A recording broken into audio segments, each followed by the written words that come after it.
Hi everyone. I thought I would do a very quick tutorial about one of my favorite functions in MeshMixer, the soft transform deformation.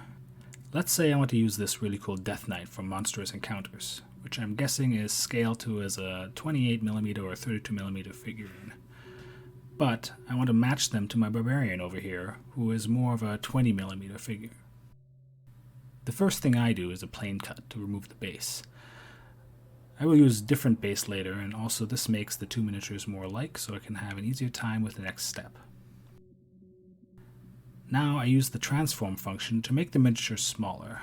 I'm just eyeballing this to make it look good.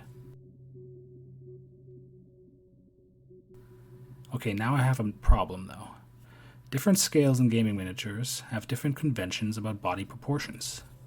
Generally, the smaller a figurine, the more enlarged its face and hands and feet become. This is because it just made sculpting them easier when everything was still sculpted by hand, but also these kind of proportions just look more normal to the eye when miniatures are this small. The soft transform function is how we rescale the face and hands and feet to be more in line with the Barbarian. You select the part you want to affect,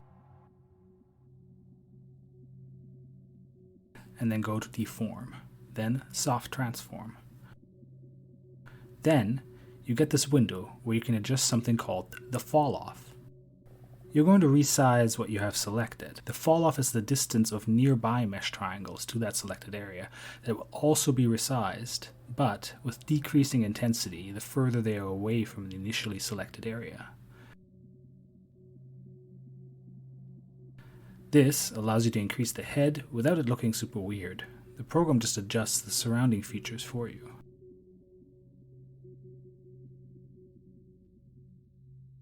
It's not always perfect.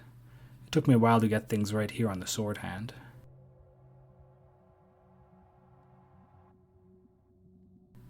And there's something wonky happening here on the shield now, but the general idea is sound.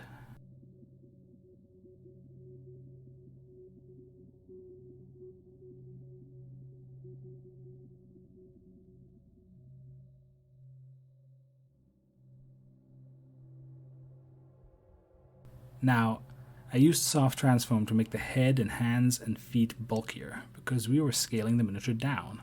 But can I do the opposite? Let's say I want to scale the Barbarian up instead. Now I need to make the head and hands and boots less bulky. This time I use soft transform to make those body parts proportionally smaller. Then, later I can increase the size of the model to be 28mm or whatever. Thank you for watching. I hope you enjoyed this short video, less of a tutorial and just a little ode of appreciation to one of my favorite MeshMixer functions. If you're into 3D printing, check out my Cult 3D page. Link in the description.